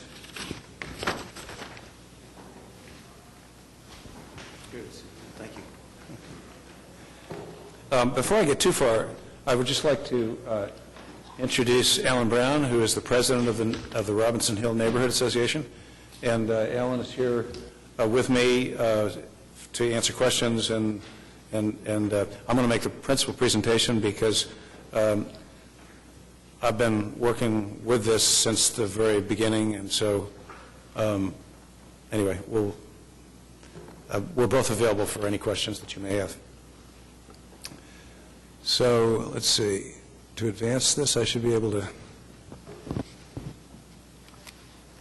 click. Would you please? Thank you. Okay. There's a neighborhood association now that is described by the boundaries that I've just indicated to you. It's an area that has many property owners. It came into being as a result of some things that happened in discussions with the city back in 2003 and 2004. We learned about the city's empowerment zone and realized that the boundaries of that empowerment zone came up north of I-44, but they cut about halfway through the neighborhood and didn't take in the area north to 63rd Street. And this, being in the empowerment zone, had some potential benefits for employers in that area, so we wanted to extend the boundaries of the empowerment zone. So Wigan Properties took the initiative to make contact with the city, find out if the empowerment zone could be expanded, and we got it approved. And it was approved by HUD with the support of the city and the empowerment zone authorizing or supervisory committee. Let's call it that. Let's go with that. And HUD approved it, so the empowerment zone was amended effective December 22nd, 2004. We had a couple of follow-up meetings to explain the benefits of being in the empowerment zone, the principal one being that if the empowerment zone is intended to cover low-income areas, and if an employer is located in the empowerment zone and employs somebody who lives in the empowerment zone, then there's a tax credit available to that employer. So we had several people in the neighborhood who realized that here's something that's of benefit to them. They were able to make use of this empowerment zone extension, and so we had several meetings to explain this to everybody and then to talk about what was going on in the neighborhood. So in 2005, well, first of all, let me explain that the area is shown here in two separate aerials. In 2005, there were 85 owners in this neighborhood. In 2015, today, there are 60 owners. So there's beginning to be some consolidation of ownership, but it's deeply fragmented. It's lots of little pieces, lots of little properties. There are a few large properties, but fewer than a dozen who really have more than, a small building or a lot or two.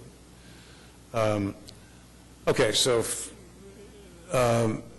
in 2005, with notice to all of the people that owned property or that we could think of that would have a stake in the neighborhood, we arranged with the support of the city to have two charrettes conducted. They were both held in the motel up in the northeast corner of the neighborhood. We had, from the city, we had Janice, I believe you were there, and Sam Bowman, who was the city councilman at the time. We had Susan Atkinson, who was was working in the planning department at the time, and Susan was a facilitator for these two charrettes. And then Russell Klaus came, and so did John Dugan, who at the time was the city planning director. We also had 12 of the largest stakeholders represented at these charrettes. We had people who had large interest in the neighborhood and some that had small interests.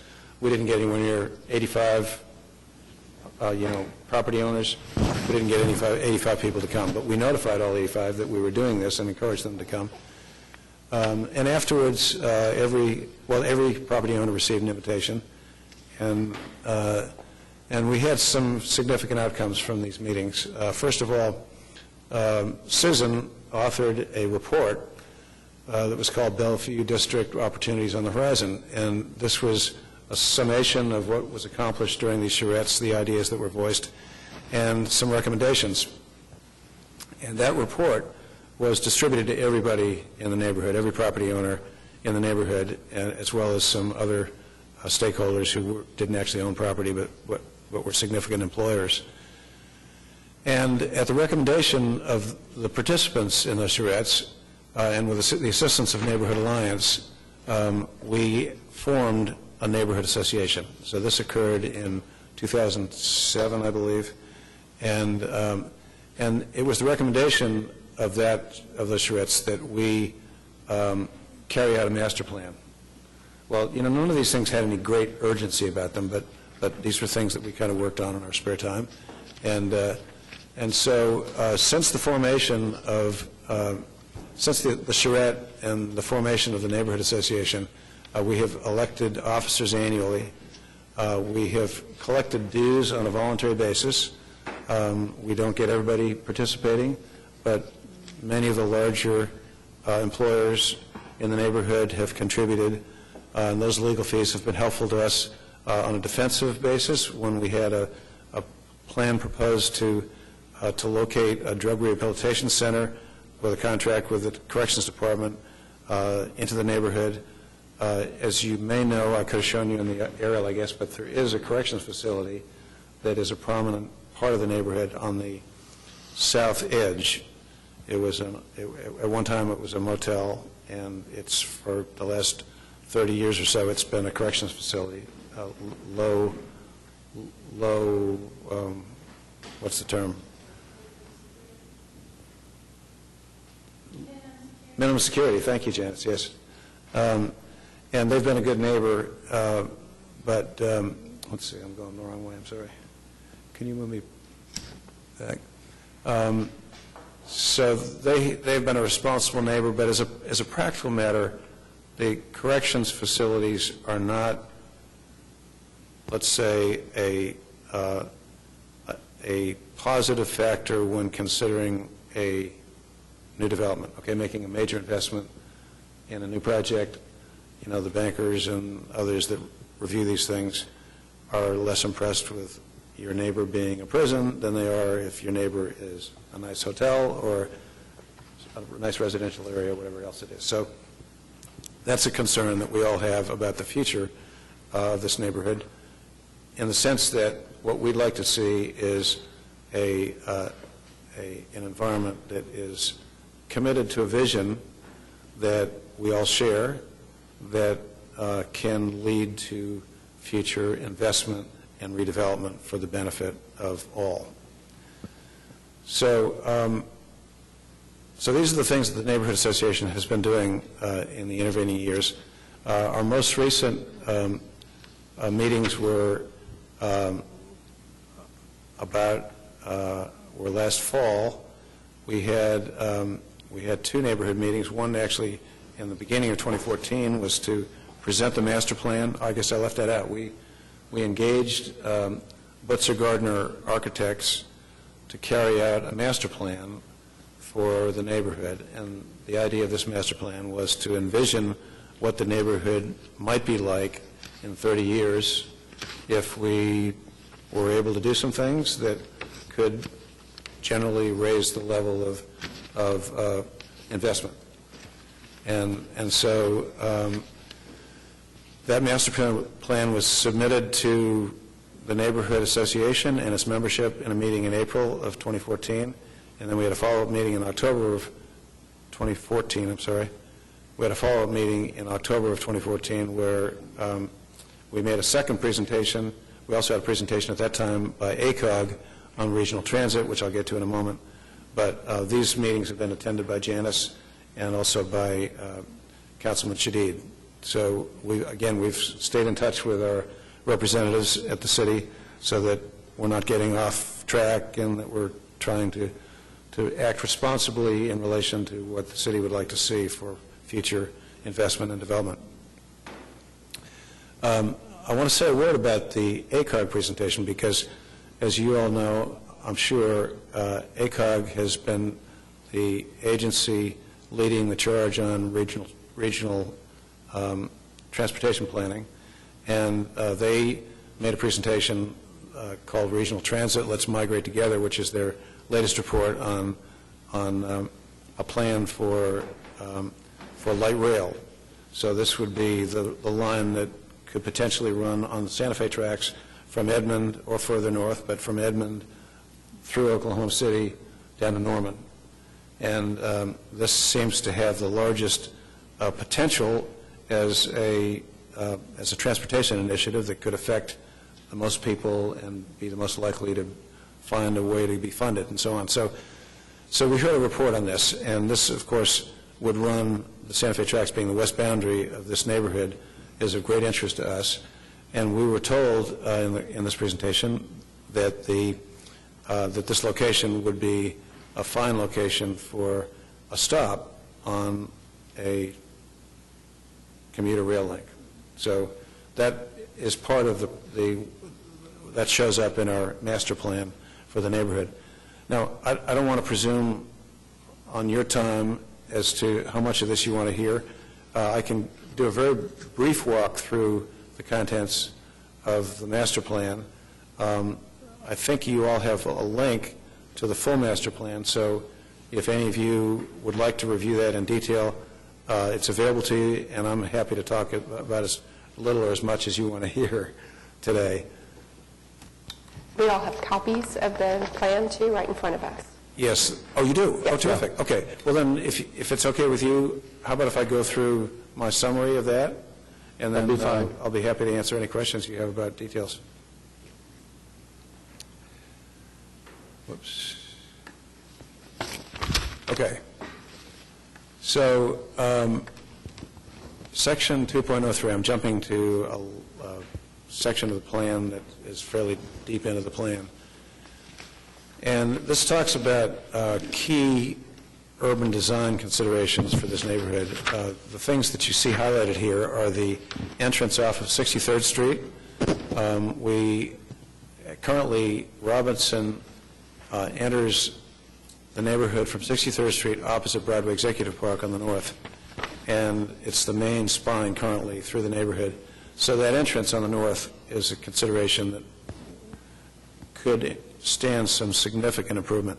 Broadway Executive Park, which is privately owned, some affiliates of my company own 3 of the buildings in Broadway Executive Park, and we have put in a very nice entrance to the park, have landscaped the frontage on the park, done some very nice landscaping within the park. When you look on the other side of 63rd Street, none of that exists. And that's really the front door to this neighborhood, so we would like to see that dressed up, and that's one of the proposals in the master plan. Secondly, Robinson Hill Park, when you come down Robinson, the road jogs, and that seems like a logical place, according to the recommendations of the planners, a logical place to identify a park. That's where the best views are. So from there, as you look toward downtown, you can see the skyline. You really are on the top of a hill, and the prominence of that location, which is very evident when you're driving the Broadway extension. Of course, it's that whole quadrant on the northwest side of the interchange. This is really the high point where you look south and you can see the views that are available to the neighborhood. Number 3 is a pocket park, and this is shown on Harvey, which currently does not run all the way through the neighborhood, but that would be part of the proposal, is that eventually that street would connect all the way through. That would run right through what's currently the Department of Corrections facility. But if that were ever sold to a private owner or repurposed in a way that would allow that street to open, then this is what we would hope to see. And then numbers 4 and 5. 4 would be a bridge across the railroad, which would create a linkage from this neighborhood directly into the Chesapeake and Midfirst neighborhood to the west. So they didn't show on those earlier aerials, but on the other side of the tracks, you are looking at the whole Chesapeake campus on the north part of the neighborhood, and the south part of the neighborhood looks over at Midfirst and their other properties. So that seems like a logical linkage. That street, if it went all the way through, would connect you to Whole Foods and Classen Boulevard. So it seems like a place that would open up some important lateral connections for the neighborhood. And finally, number 5 is a commuter rail station. So this is potentially a place where a commuter link would stop, and this could be a park and ride location. for commuters to downtown.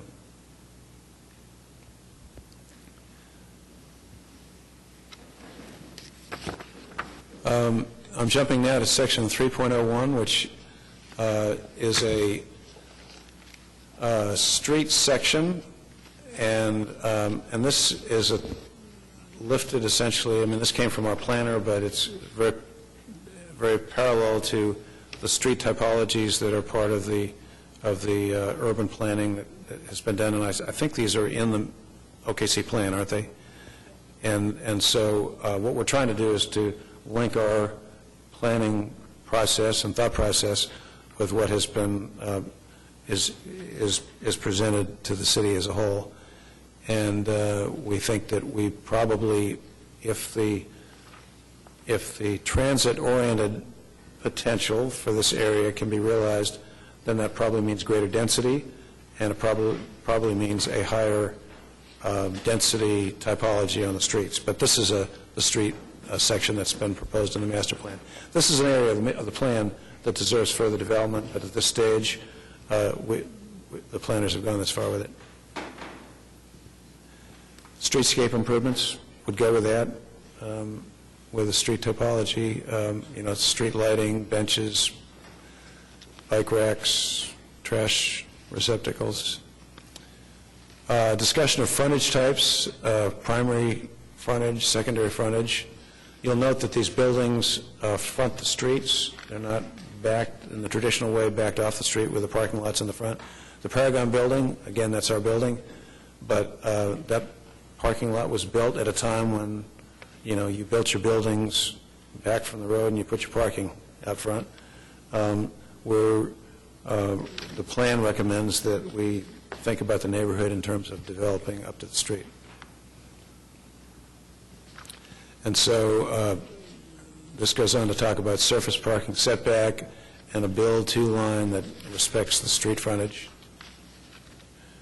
And then some pictures that will help people to visualize what this might mean to them in the future. Not tomorrow, not next year, a lot of this not in 10 years or even 20. But looking down the road, if we have a vision, a shared vision, of what could happen here if we stick to some good urban planning principles, then we would hope that we might be looking at something like this image of a daylight look at the neighborhood, or this is the same thing at night. And you can see the Oklahoma, the circling, the hawk circling in the skies overhead. So that's our report on the plan. We wanted you to be familiar with it. We don't know exactly what the procedural aspects of this are in terms of adoption or approval or recommendations, but if we'd like your direction on that, and we're perfectly happy to. I understand that Councilman Shadid has suggested that we ought to bring this to City Council in some fashion, but I thought maybe the proper process would be to start here, and I hope that you feel that we're going in the right direction. We're trying to work with the city, respect the planning that's being done by the city. As a neighborhood of private owners, and many of them, I mean, no one owner speaks for this neighborhood, and so we're trying to do the best we can on a private initiative to do planning that, is perhaps beyond the staffing capacity of the city, but we have certainly appreciated the support that city staff has given us along the way. So I'm open to any suggestions from you, and that's what I'm here for.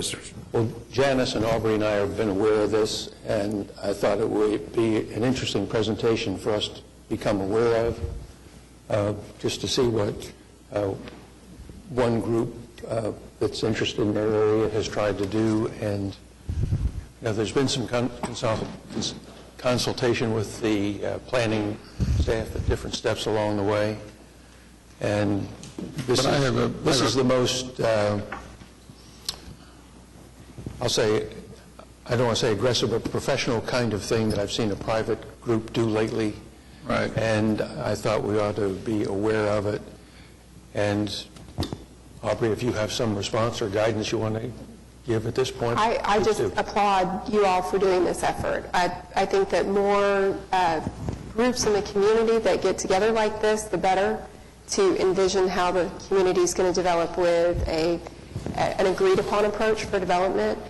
We typically don't see master development plans of this detail unless there's a developer that's getting ready to come out of the ground with a project, and they want to make sure that the neighbors are okay with that concept, and then they go to this amount of work. So everything that you've done, to your credit, to this point was done prior to the new comprehensive plan, and I want to compliment you because the concepts in this plan reflect what the new comprehensive plan says. So the transit-oriented development node is reflected in the exact location in Plan OKC.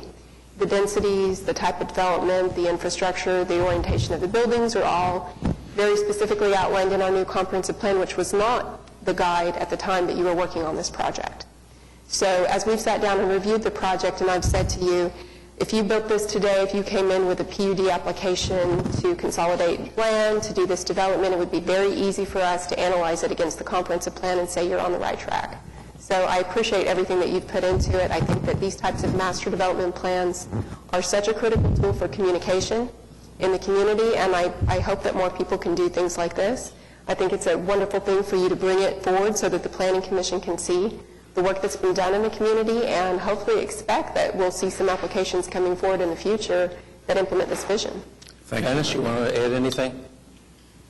I have a couple questions for you.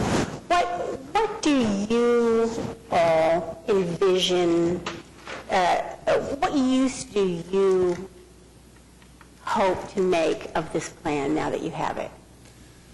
Well, let me speak first to land uses, because the neighborhood is kind of a hodgepodge of uses at the moment. And I think that there's potential in the neighborhood for a hotel, a larger hotel, larger than the typical limited service hotels that are popping up in the suburbs. There's also potential for additional office use. The Girl Scouts have made their permanent home in the neighborhood, and they have plans for more intensive uses of their property. And Kirkpatrick Bank, which has been up on 63rd Street, I think will eventually have their corporate headquarters in, this is not anything they've committed to do, but I suspect that sometime in the future they may have a corporate headquarters in this location, in this area. So there are lots of, those are the uses that are there now. I think there's potential for multifamily in the neighborhood, and other uses that would complement those uses that I've just described to you. So I envision that the neighborhood would be much more multi-use. Now, your question, Janice, I think had to do with, also with...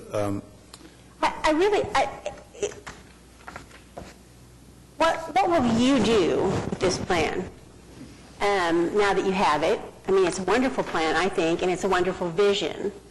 But having gone to the effort to write it all down, what use will you make of it? Well, first of all, we own some land in addition to the Paragon building. So this will guide the development that we may do in the future, whether it's a building that we build or a building that someone comes and wants to build with their own contractor, and we sell them the land to do it.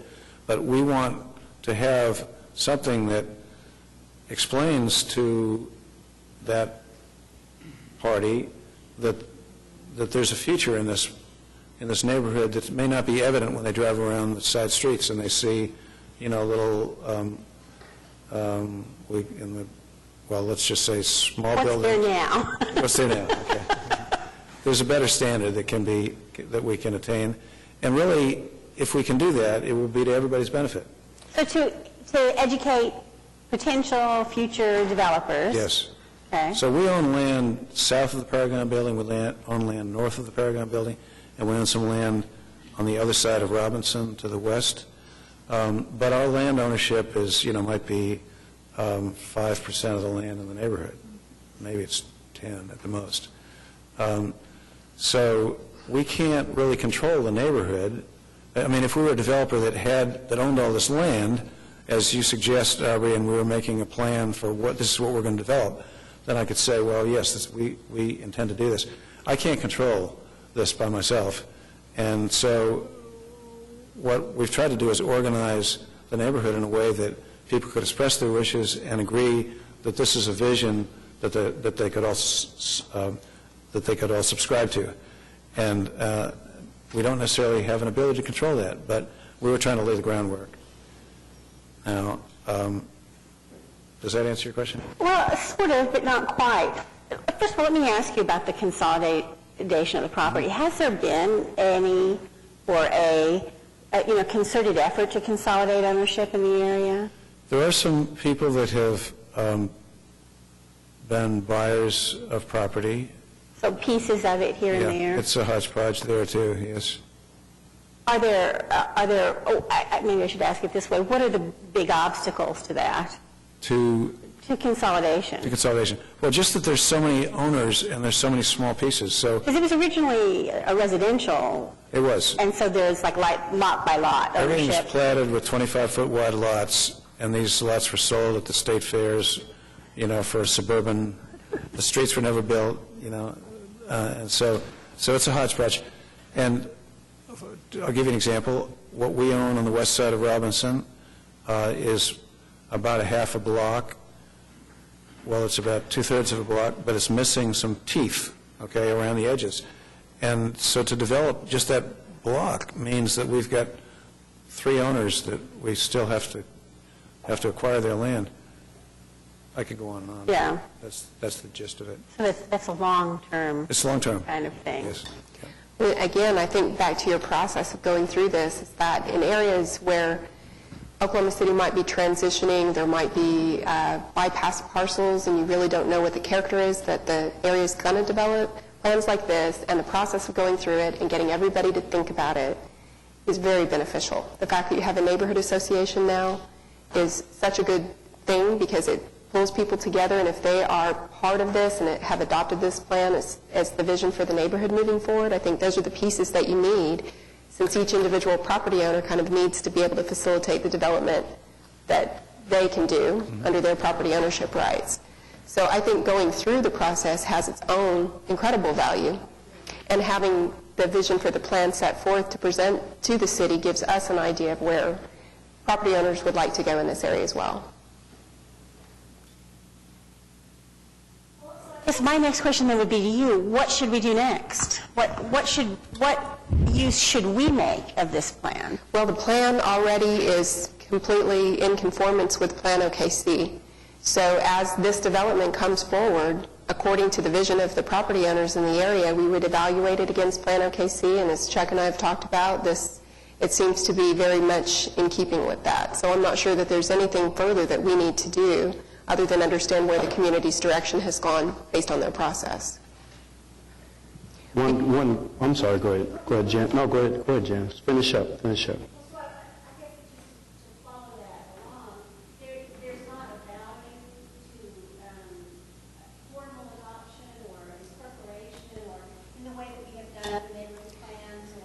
We typically don't do master development plans as part of a Plan OKC comprehensive plan amendment because it is way too specific in scale. It is a point-in-time type of thing.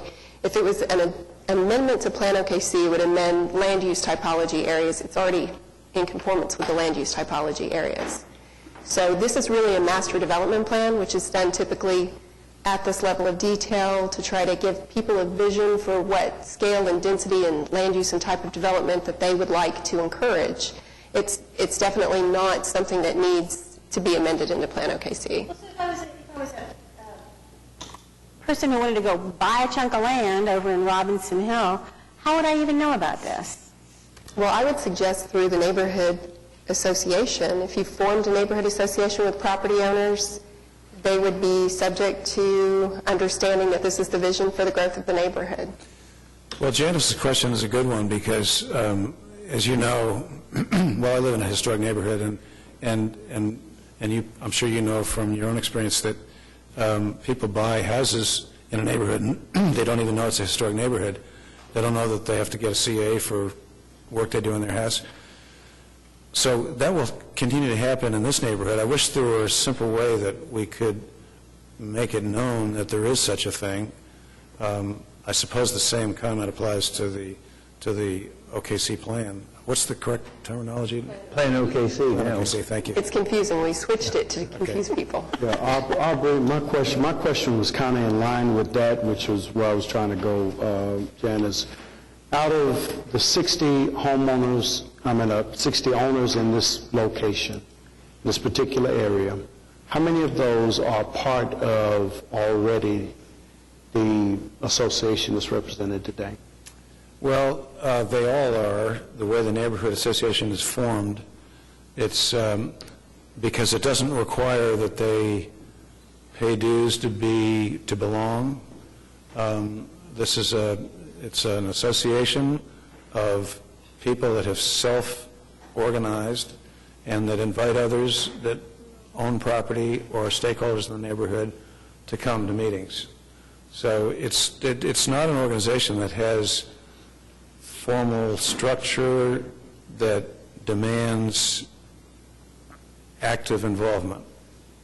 But if someone chooses not to go to meetings or not to keep up, then they may not know what's going on. So you're not formal, you don't have bylaws, you don't have... We do have bylaws. Oh, do you? And officers? We have bylaws. We have officers. We elect officers annually. And we have voluntary dues subscriptions. So, there's no reason someone would not know about it if they own property in the neighborhood. We notify, every time we have a meeting, we notify everybody in the neighborhood. So there are discussions that's going on now with the plans for that correctional facility that is there now. Are there corrections department intending for that to go away? Not that I'm aware of, but I hope that's true. Okay. All right. One of the things I think, just, general conversation, not necessarily about this, is my ongoing concern for all of the TIF districts that are coming up in Oklahoma City, and particularly in places that don't necessarily need those TIFs. And so I think that's an ongoing conversation for a whole nother day, about the impact of what that does as it freezes what funding goes to public schools and public education and so many other things. So I think that's a whole discussion for another day, though. Well, Lee, you're sitting next to the city's expert, Commissioner Gales, on TIFs. He, I think, knows as much about them as anybody in the city at this stage of the game. So you might just want to chat with him, sidebar sometime. And sounds like going to lunch. Sounds like going to lunch is a good idea. Okay. Any other questions or discussions? Chuck, thanks for coming down and sharing with us, and I'll echo Aubrey's compliments. Certainly an awful lot of good work went into putting this together, and it's a very impressive document, and we look forward to seeing it bear fruit. Great. Well, thank you very much, and I appreciate your support.